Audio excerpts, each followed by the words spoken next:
Well, hey everybody, John Ritlin here with Unpopular Wrestling Opinion, episode 18.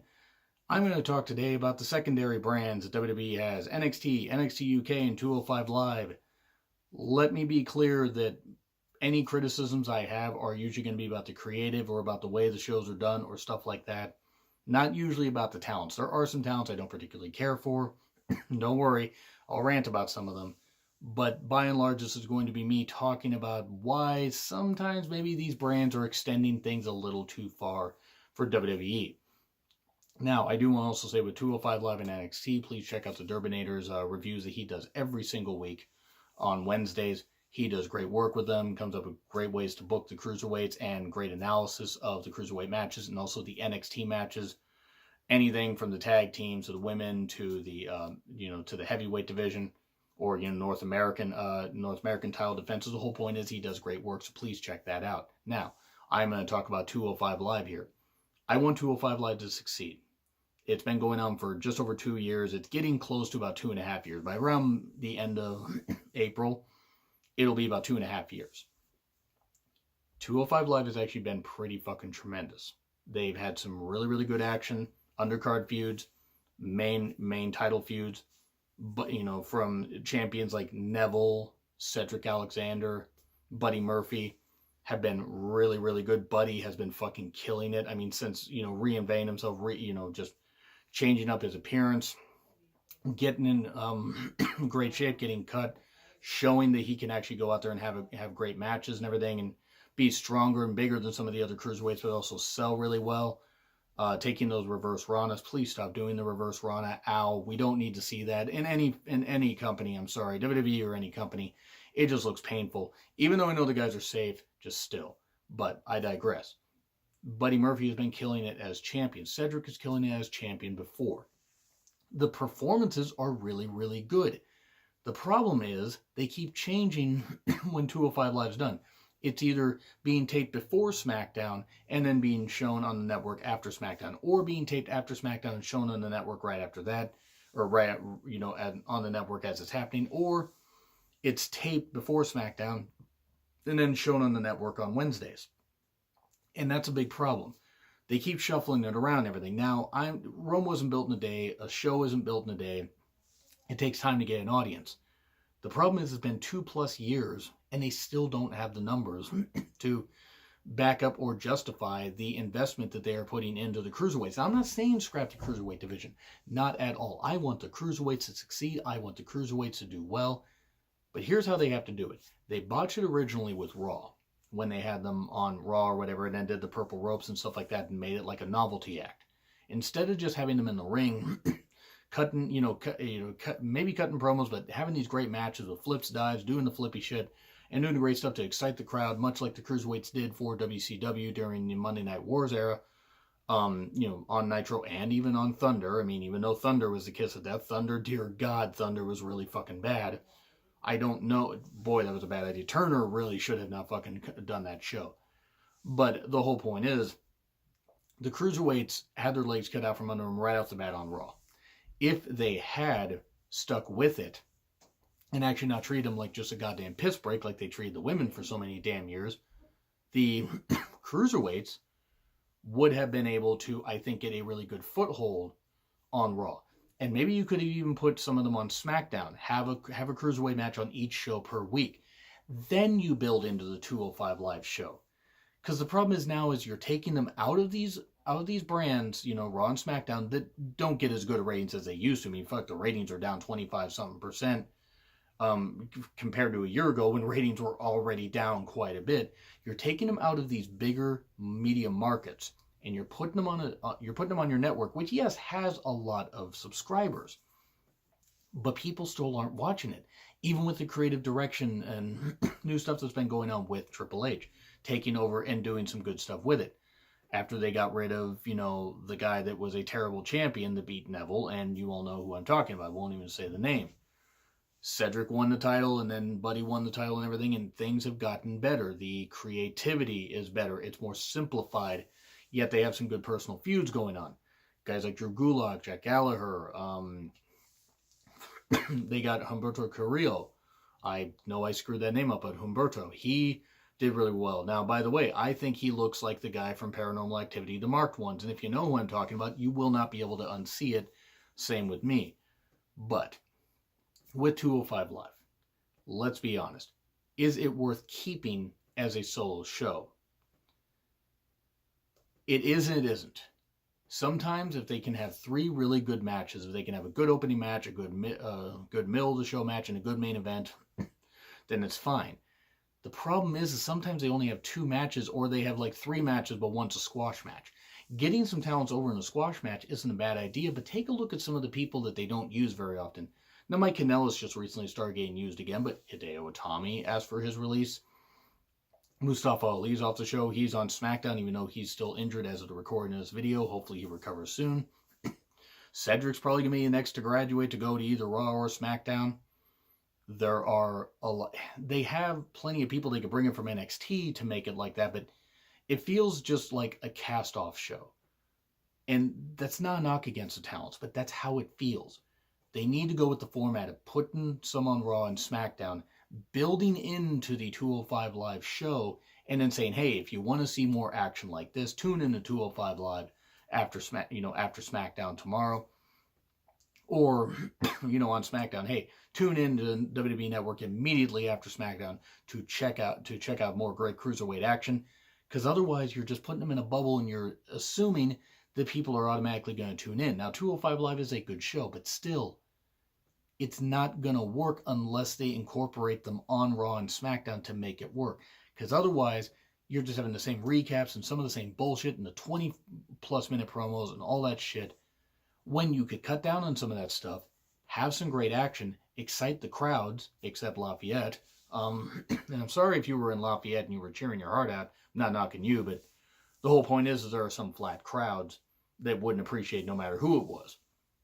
The cruiserweights are really, really good, though, and I think deserve to be featured on Raw and SmackDown to build into 205 Live, because otherwise, at some point, you're just going to have to cancel 205 Live, just put them on Raw and SmackDown, or just put them in NXT, because I don't think 205 Live is sustainable.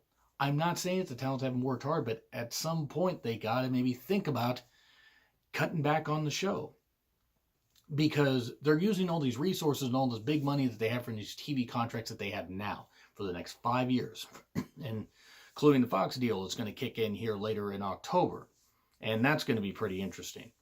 But they also have to get the ratings way up for that, and it's going to be very interesting to see what happens. Now, maybe they add a third hour to SmackDown, and that ends up being 205 Live, or they just incorporate 205 Live talents in there, and that's how they do it, and maybe that would be the actual way to do it. It would excite people. It would be more athletic, more sports oriented, and would actually get people tuning in. At least I think so. Sure, it would take away a program from the network, but let's be honest, that's not setting the world on fire as far as network subscriptions and network views. So, let's cut into NXT UK. I want to say that I was very excited when the NXT UK brand was announced. I was also leery for reasons because they had already taped a whole bunch of stuff, hoping they would get a better TV deal in the UK. Now, they did not get that. I'm going to start off with the men's division, and I'm going to go to the women's division. I'm going to tell you why with the men's division. I'm only excited about some of them. I like a good amount of the talents, the heels, baby faces, this kind of stuff. I can appreciate the talent outside of Pete Dunne, Walter, Mustache Mountain, Mark Andrews, Flash Morgan Webster, Amir Jordan, and Kenny Williams, outside of guys like that. Because I find those last 4 guys to be 2 pretty exciting tag teams. And also Mustache Mountain. Pete Dunne's great. Walter's great. I don't care about Gallus. The Coffee Brothers are great. Wolfgang's good. There's, Mastiff. He's really good. Eddie Dennis is pretty good. There's a lot of really good talents. The problem is I don't give a shit about enough of them. I don't. I'm not given a reason to really care about these guys. Now, maybe it's because I'm not exactly locked into the UK scene. But I can appreciate the fiery crowds, and clearly the UK crowds love, they love who they love and they detest who they detest. I'm just going to mention Zach Gibson for that second part for no reason. Zach Gibson, if you hate Gibson, take your shoes off, and by God did they at TakeOver Blackpool, which was a very fun show to review, by the way. There are some good talents on there. Some of the stories are fine. You got Jordan Devlin and Travis Banks. Devlin in particular is a shining star, somebody that I didn't think was going to do all that well, but by God, did he ever. And still is. He is great. The Irish Ace got a killer theme. There are some really good talents on there. The problem is I'm 50-50 on a lot of the men's matches. Now, maybe that's because I haven't been exposed to them enough, but this has been almost 5 months that they've been having this brand going. And I feel like it's been spinning its wheels. Even before TakeOver Blackpool. Now, TakeOver Blackpool helped them once they got to where they weren't having 2 episodes a week to catch up with the tapings and everything. Now it is better, but still, it at times is a bit hard to sit through. And also, they tape them so far in advance, like NXT does as well. Don't worry, I'll get to NXT soon. But UK tapes them so far in advance. Just now, last week and this week, they're showing ones from tapings that they did at Royal Rumble weekend, which was in Phoenix.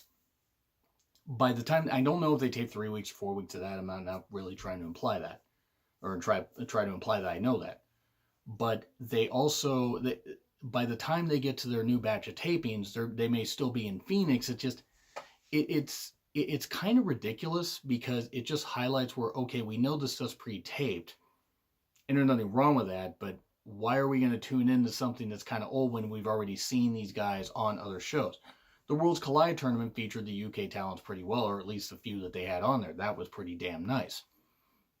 My issue with NXT UK is it feels very much like they're just trying to monopolize the UK scene, and I don't think it's going to work. I think it's going to end up being more of a money pit, even though some of those talents are money performers. Pete Dunne is going to be one of the best performers WWE has signed to them as long as they keep them signed. Same with Bate. Trent Seven, even though he's older, still has plenty of years left in the tank. Walter is great. And the other guys I mentioned, Amir Jordan, Kenny Williams, Flash Morgan Webster, Mark Andrews. The Coffee Brothers are also good, and so's Wolfgang. There's a host of other really good guys. But I tend to focus more on the women's division. Now, Rhea Ripley's probably going to go back to NXT in the US, which is probably for the best. Because she was in there in NXT UK to be the women's champion, get the belt established and everything, and then put Toni Storm over. Now, I would have rather had Rhea be the champion longer, and who knows, maybe Rhea's going to capture the championship, and then Tegan Nox is going to come into NXT and beat her. Kind of avenge that whole thing that happened in the Mae Young Classic 2. But they have some good women. They have some women that are young and hungry, but also some that are, even though they're young, they're experienced. Toni Storm's been wrestling for a good while. If you ever get a chance to watch Toni Storm live, please do. Toni Storm is awesome. Kaylee Ray they're bringing in. She's really good. Jazzy Gabbert they were possibly bringing in. She is really good. I was a fan of her back when they had her in Impact. And then she was in one of the Mae Young Classic tournaments, and she did pretty well. Wasn't signed due to neck issues, and thankfully seems to have, taken care of those. She's still got some years left in the tank. You got Zaya Brookside. She is really good. There's this one wrestler, Candy Floss. I don't know if she's signed full-time, but she's pretty good. Her and Zaya almost have the same freaking gimmick and same look. But, they're both still young enough, especially in the case of Zaya. I don't even think she's 20 yet. And then you got other ones that they feature, but they don't necessarily have signed. Charlie Morgan, I believe, is one who I think they should sign. She's pretty good.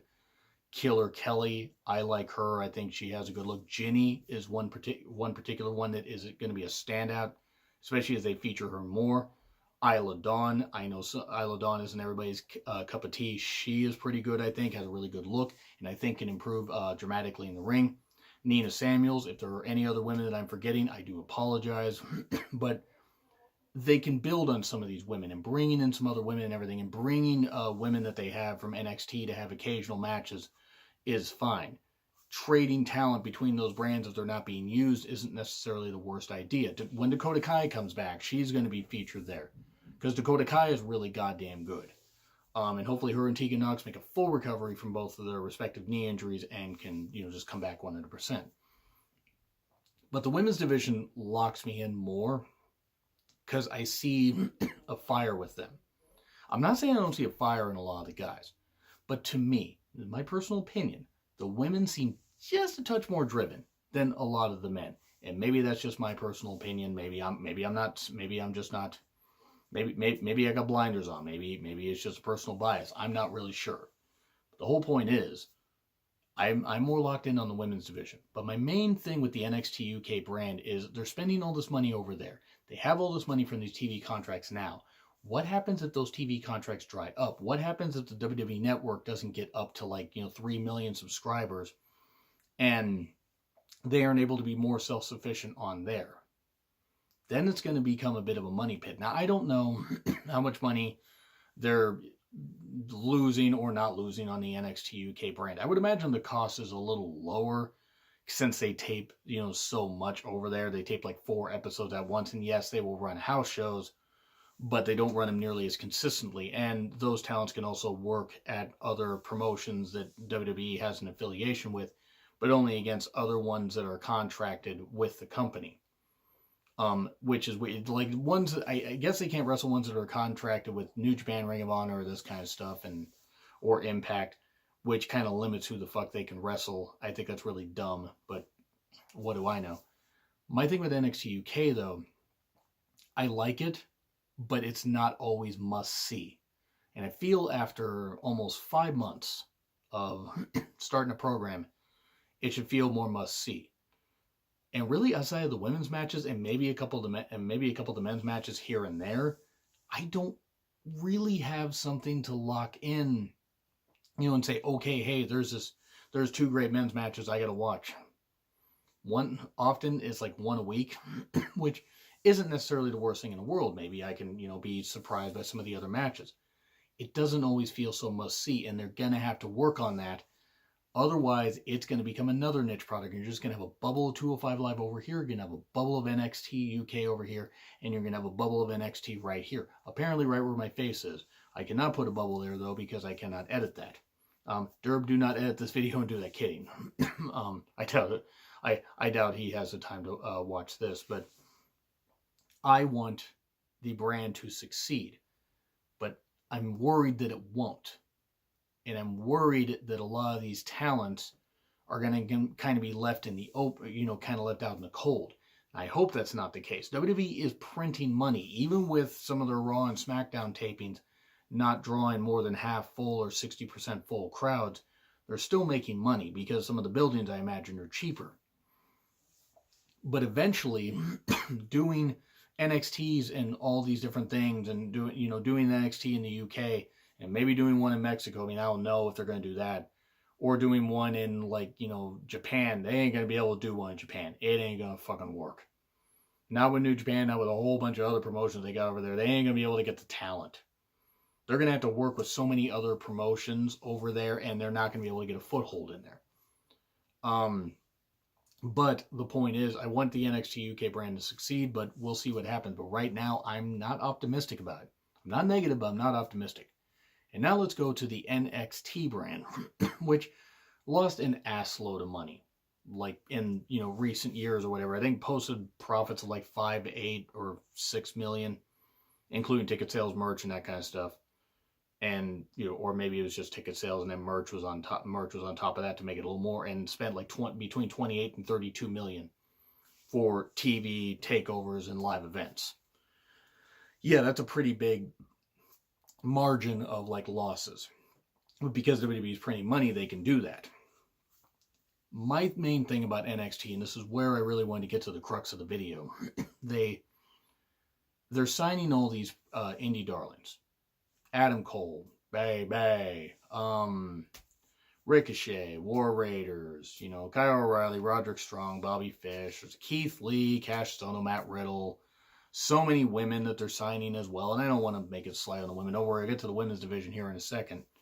But they're signing all these people, and all it's doing is highlighting the fact that they have so many in the Performance Center that never get to see TV time because NXT only has an hour of TV a week. I'm not implying, by the way, that NXT needs to be more than an hour a week. If anything, what they need to do, they need to put a halt on signing some indie stars, grow some of these talents from the Performance Center, because otherwise all they're doing is they're taking the ones that are here at the Performance Center that need to get here, they're buying the indie stars, so they just stay here. So the indie stars get brought up with big pushes, which I'm not saying they don't deserve if they worked really hard, but the people in the performance center that are working hard, that maybe have been there for a number of years, are just staying right here. There are some women that you haven't seen for goddamn months on TV. Tanara Conti, I always forget how to pronounce her name. Her and Aaliyah were finally featured on TV after not being featured for a couple months. Tanara, I think, actually has been longer. Vanessa Bourne hasn't really been featured on TV all that much. She's been featured on house shows, but so many of the women, and this is actually where I'm going to get into the crux of it with the women. The women's division has been booked like an afterthought, mostly like an afterthought, since the Asuka Ember Moon feud ended. And you tell me I'm wrong. Because think about it. From the Asuka Ember Moon feud, which was a pretty good goddamn feud, after that, it became the Asuka problem because Asuka had smashed through everybody. Ember Moon was champion. Shayna was champion. Kairi was champion for a couple months. Shayna's champion now. Asuka's title reign was head and shoulders better than every single one of those. And no fault of any of those women. No fault of Ember, no fault of Shayna, no fault of Kairi. But there were so many, the women's division felt so gutted because it was so pushed down by Asuka. And I'm a huge Asuka fan. I love Asuka. I think Asuka deserves a ton better than she's gotten, like not being featured on TV and then suddenly getting beaten just on a random SmackDown. But the women's division has been booked like a goddamn afterthought. Even though there's some tremendous athletes. They have Mia Yim, Io Shirai, Kairi Sane, as I mentioned. They got Deonna Purrazzo, the Virtuosa. They have so many others that they have. The people I'm sure I forgot. Rhea Ripley is going to be hopefully coming back to NXT UK or NXT US TV. There are so many good women that they have on the roster. And unfortunately, the last number of months they made about Shayna and her girls, Jessamine Duke and Marina Shafir. And Shayna won me over. I mean, promo-wise, I still don't really care for her, but whatever. She delivers at least with some conviction. Duke and Shafir are a big reason why it is hard for me to watch a lot of the women's matches, because right now, I'm sorry, they're fucking rotten. Those two. Not the women's matches. A lot of the women are getting out there and doing whatever the fuck they can.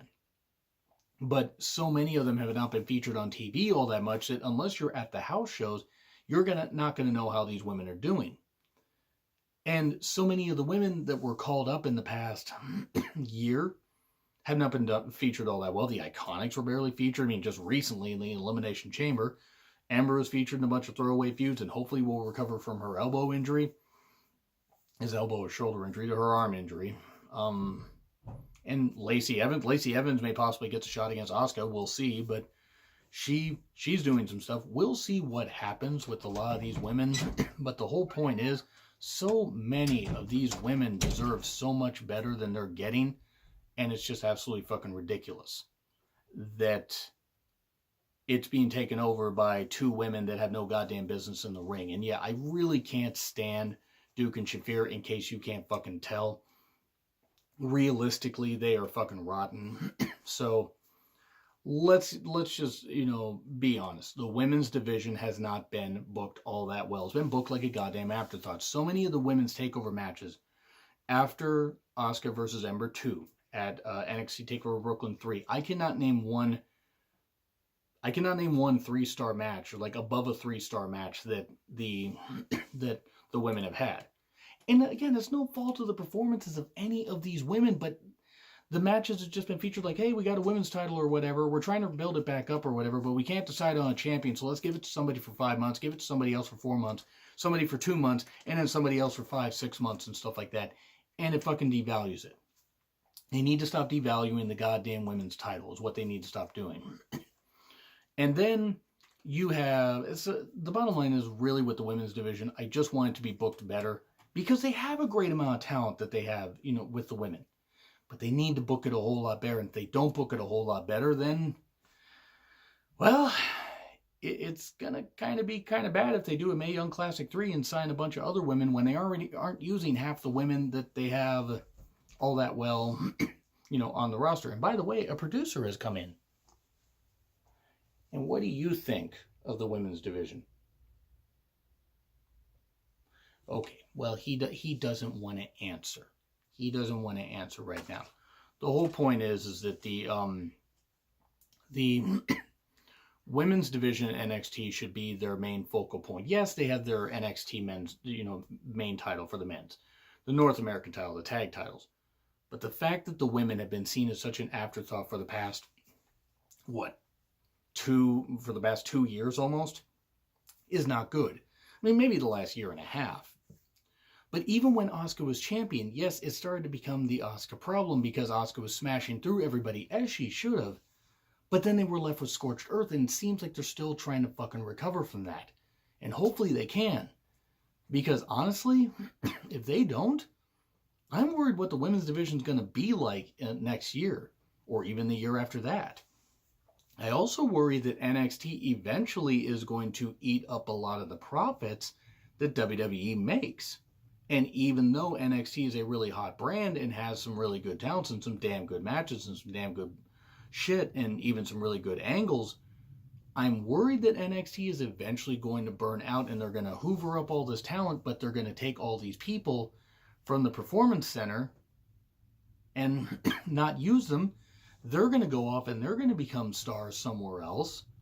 And then WWE is going to be left with a bunch of people, men and women, that had a bunch of years on them from the indies that aren't going to be able to do really anything. So, because think about it, Gargano, Ciampa, they're they got years left in them now. Same with Adam Cole. Same with, O'Reilly and Strong. I mean, Fish is in his mid, later 30s, even though he's still in really good shape. Keith Lee, Matt Riddle. There are plenty of talents right now for the next 5 to 7 years that have some great years left in them. But then what? Then what? That is the main question when it comes to NXT. Then what? If you hoover up all these talents and you don't give a chance for people you're training from scratch to eventually put them on TV, to get them some TV time, if people just don't have a clue who they are, they're not going to care. Yes, with the 1 hour TV, you get more of a focus on people and people get brought along and everything and can be used in squash matches, but then brought up and eventually used better. That's great. But there are some that are at a certain age where you have to capitalize on them, but you also have to plan for the future. And I'm worried WWE's not going to do that. And there's a lot of companies, do not get me wrong. There's a lot of companies, I can go into a whole nother video on that. But I wanted to hit the highlights of stuff like with 205 Live, NXT, NXT UK, and talk about the fact that really the main point of this video is, yes, they are planning for the future. Yes, they have some really good talents. But guess what? They also have a bunch of talents that got a lot of miles on them from the indies. And if they're not careful and they don't plan for the future, in 5 to 7 years, I mean, yes, and that's a really long time and everything. And who's to say they won't right the ship and everything? I'm not saying WWE's going to go out of business. I'm not saying any of that stuff. But they may have some issues if they don't start planning for the future in NXT a whole lot better. They got some good talent now. But that talent ain't going to last forever. It ain't going to be in peak physical form forever. After a few years, there's going to be some more miles. They need to plan for this stuff, and they need to plan for it yesterday. But we'll see what happens. So that's all I have to say. I want to hit some bullet points there. A bit of a long video, but let me know what you guys think in the comments. Like, share, subscribe. My Twitter handle is in the description. I'm John Ritlin, and I will see you soon.